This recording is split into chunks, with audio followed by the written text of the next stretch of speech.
وعلیکم السلام ورحمۃ اللہ۔ محترم بھائی نے پوسٹ بھیجی ہے جی، نبی پاک صلی اللہ علیہ وسلم سے عرض کی گئی ہے اللہ کے نبی اللہ پاک کہاں ہے، زمین میں ہے یا آسمان میں؟ آپ نے فرمایا اہل ایمان کے دلوں میں ہے۔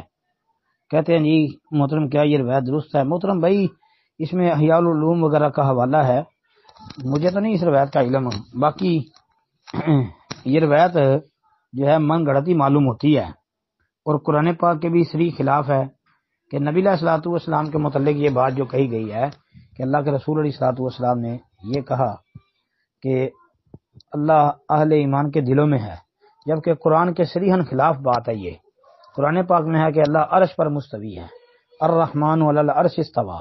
اس کے علاوہ بھی قرآن پاک کے کئی واضح آیتیں ہیں جن سے یہ مسئلہ ثابت ہوتا ہے کہ اللہ پاک عرش پر مستوی ہیں۔ جی جیسا کہ قرآن کے اندر ہی ہے کہ اللہ پاک نے زمین و آسمانوں کو 6 دنوں میں بنایا، پھر اللہ نے آسمانوں کے اوپر ہی استوا کر لیا، یعنی وہاں مستوی ہو گئے۔